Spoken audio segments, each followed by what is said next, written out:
Dear brothers and sisters in the Lord, ప్రభునందు ప్రియమైన సహోదర సహోదరులారా, today's verse for our meditation is taken from the book of Exodus, chapter 23, verse 20. ఈ దినము మన ధ్యానం కొరకే తీసుకున్నటువంటి వచనము నిర్గమకాండం 23వ అధ్యాయము 20వ వచనము. Behold, I send an angel before thee. ఇదిగో ఒక దూతను నీకు ముందుగా పంపుచున్నాను. We see in Exodus 20 that the Lord giving the 10 commandments on Mount Sinai to Moses. ఇక్కడ ఈ నిర్గమకాండము 20వ అధ్యాయంలో సీనాయి పర్వతం యొద్ద దేవుడు మోషేకు ఆయన 10 ఆజ్ఞలు ఇచ్చాడు. After bringing the Israelites out of the land of Egypt, ఇశ్రాయేలు ప్రజలను ఐగుప్తు దేశం నుండి బయటికి తీసుకుని వచ్చిన తర్వాత Lord asked them to build a sanctuary for him to dwell among them in 25:8. 25వ అధ్యాయము 8వ వచనం ప్రకారము దేవుడు వారి మధ్యలో నివసించినట్లుగా తన కొరకే ఒక పరిశుద్ధ స్థలమును నిర్మించాలని ప్రజలను కోరాడు. Before asking them to build such sanctuary, అటువంటి పరిశుద్ధ స్థలమును కట్టుమని అడిగేదానికి ముందుగా the Lord gave threefold law to them. దేవుడు మూడంతల ఆ యొక్క ధర్మశాస్త్రాన్ని వారికి ఇచ్చాడు. Number 1, మొదటిది moral law. నైతికమైనటువంటి ఆ యొక్క విలువలు.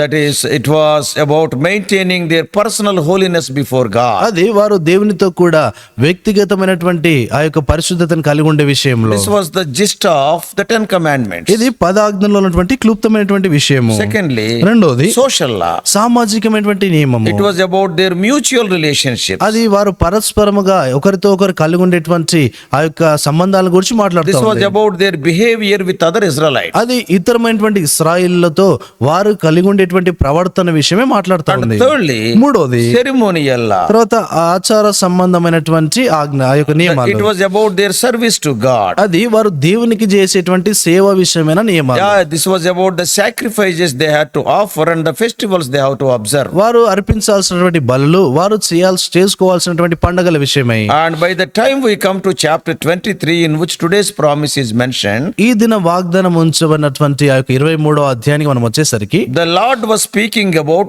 3 solemn feasts. అక్కడ చూస్తే దేవుడు 3 ప్రాముఖ్యమైనటువంటి పండుగల విషయం మాట్లాడుతున్నాడు. That is in verse 16. అది 16వ వచనంలో ఉంది. What are they? ఆ పండుగలు The ఏంటివి? feast of the unleavened bread, పులియని రొట్టెల పండుగ, which is connected with the Passover. అది పస్కా పండుగతో కూడా సంబంధించి ఉంది. That is Pesach.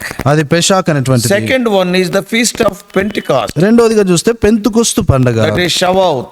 అది షెవోత్. Third one was the feast of tabernacles. That is Sukkot. మూడోదిగా చూస్తే సుక్కోత్ అంటే పర్ణశాలల పండుగ. So as mentioned in verse 17, 17వ వచనంలో రాయబడినట్లుగా 3 times in an year, all the males of Israel had to appear before the Lord God. సంవత్సరమునకు 3 మారులు పురుషులందరూ ప్రభువైన యెహోవా సన్నిధిని కనబడవలెను. So details of the observance of these feasts are given in the book of Leviticus. ఈ యొక్క పండుగలు ఎలాగో ఆచరించాలో దాని విషయమైనటువంటి వివరణ లేవియా కాండంలో ఇవ్వబడతా వచ్చింది. And all the heathen practices or Canaanite practices such as boiling a young kid in its mother's milk etc. were prohibited. ఈ యొక్క సమస్త విధమైనటువంటి అన్య ఆచారాలు, తర్వాత కనాను సంబంధమైనటువంటి ఆచారాలు అంటే ఒక బిడ్డను ఆ యొక్క తల్లి పాలతో కూడా ఉడికించడం అనేటువంటి సంగతులన్నీ కూడా నిషేధించడం అయిందని చెప్తా ఉన్నాడు. When they are observing these feasts, they should not follow this heathen practices. వారు పండుగలు ఆచరిస్తున్నటువంటి ఆ యొక్క సమయంలో ఈ యొక్క అన్య సంబంధమైనటువంటి పద్ధతులు ఏమాత్రం కూడా వారు ఆచరించకూడదు. When they obey and observe these things, వారు ఈ సంగతులకు విధేయత చూపించి వారిని ఆచరించినప్పుడు the wonderful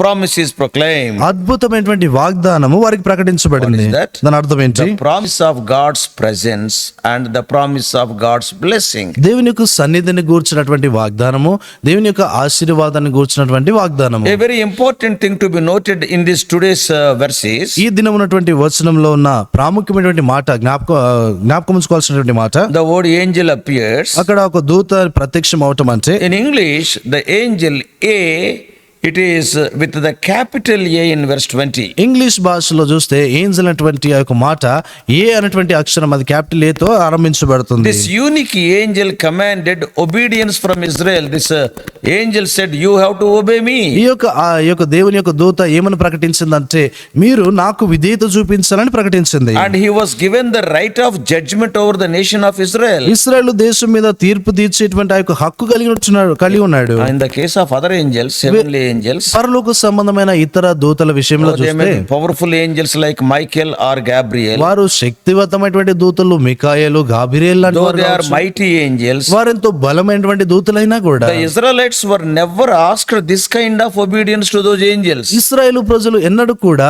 ఇటువంటి రకమైన విధేయత వారి నుండి కోరబడలేదు ఎప్పుడు కూడా. Capital A was not used for those angels. ఈ యొక్క క్యాపిటల్ ఏ అనేటువంటి అక్షరము అటువంటి ఆ దూతల కొరకు వాడబడలేదు. Those other angels were not given authority to judge Israelites. ఆ యొక్క దూతలకు ఇశ్రాయేల్ ప్రజలకు తీర్పు తీర్చే అధికారం ఇవ్వబడలేదు. Therefore, we can come to the conclusion that this angel mentioned in this with capital A is none other than Lord Jesus Christ appearing to them in his pre-incarnate form. అయితే ఈ యొక్క వచనంలో రాయబడినటువంటి ఈ యొక్క ఇంగ్లీష్ భాషలో చూస్తే ఏ దూత అనేటువంటి ఏంజల్ అనేటువంటి మాటలో ఏ అనేటువంటి అక్షరం క్యాపిటల్ గనుక ఆ దూత ఎవరో కాదు కానీ యేసుక్రీస్తు ప్రభువారు అనే శరీరధారిగా ఈ లోకంలోనికి రావటానికి మునుపుగా ఆయన ప్రత్యక్షమైనటువంటి విధానం అక్కడ కనబడుతుంది. Jesus was born as a babe in human form in Bethlehem around 2000 years ago. యేసుక్రీస్తు ప్రభువారు ఈ యొక్క మానవుడిగా ఈ యొక్క లోకములో 2000 సంవత్సరాల కిందట బెత్లెహేంలో ఒక చిన్న శిశువుగా జన్మించాడు. But before that, దానికి ముందుగా he appeared to the saints of the world. ఆయన పాత నిబంధనలో ఉన్నటువంటి పరిశుద్ధులకు ప్రత్యక్షమయ్యాడు. Now we can see this truth in many portions of the Old Testament scriptures. మనం పాత నిబంధన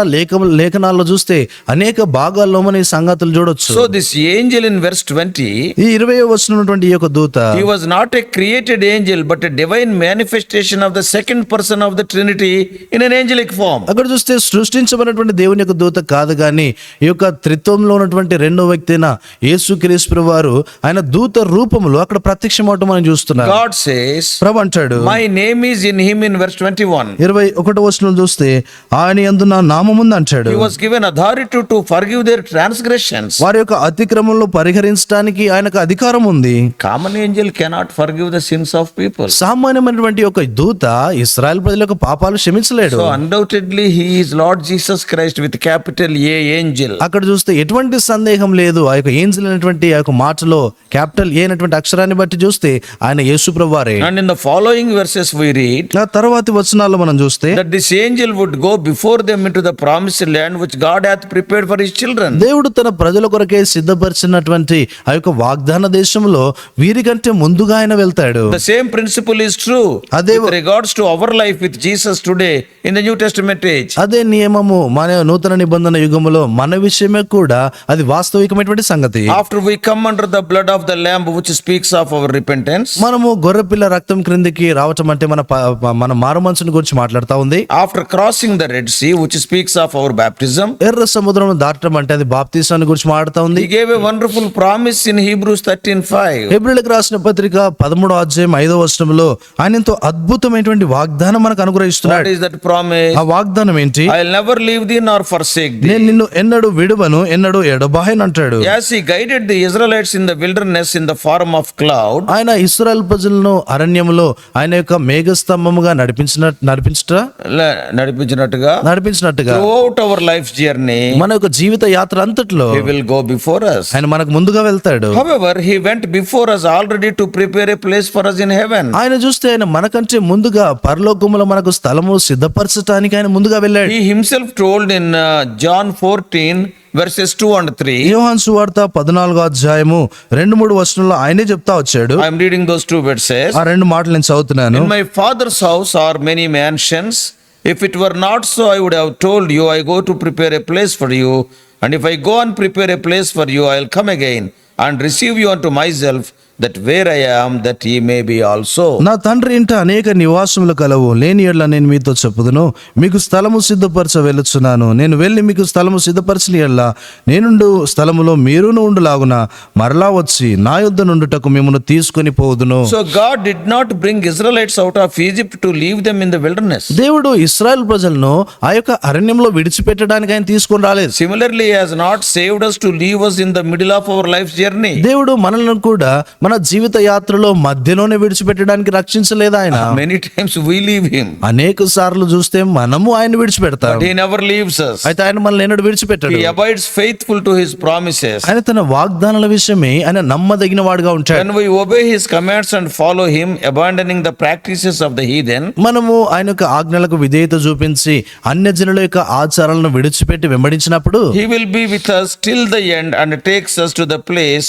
which he is preparing for us. ఆయన అంతము వరకు మనతో కూడా ఉండి తాను సిద్ధపరుస్తున్నటువంటి ఆ స్థలములోనికి ఆయన మనల్ని తీసుకొని వెళ్తాడు. Oh, what a loving savior we have. ఎంత ప్రేమ కలిగినటువంటి రక్షకుని మనం కలిగి ఉన్నాం. Our citizenship is in heaven. మన యొక్క పౌరస్థితి పరలోకమందు ఉంది. So let us lead our lives obeying his commands and be blessed with his presence always. కాబట్టి ఆయన యొక్క ఆజ్ఞలను అనుసరించి మనం జీవించి ఎల్లప్పుడూ ఆయన యొక్క సన్నిధి మనతో ఉంటుందనేటువంటి ఆ యొక్క ఆశీర్వాదం మనం పొందుదాం గాక. May God help all of us to enjoy his presence all the time. ఎల్లప్పుడూ కూడా ఆయన సన్నిధిని మనం అందరం ఆనందించినట్లు ప్రభు మనకు సహాయపడును Oh, may గాక. God bless you this morning. దేవుడు ఈ ఉదయ కాలాన్ని నేను దీవించును గాక. Let us pray. ప్రార్థన చేస్తాం.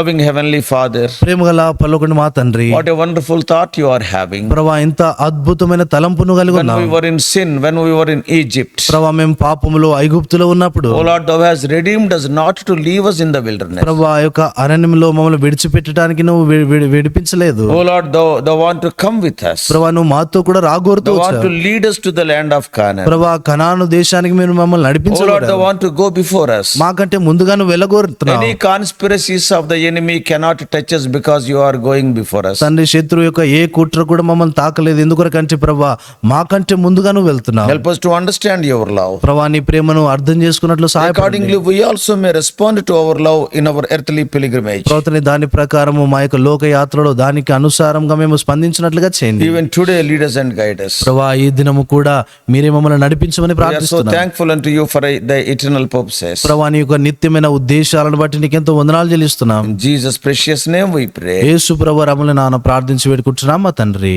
Amen. Amen. God bless you all. Please subscribe for more spiritual messages to the YouTube channel John Victor Telugu Messages.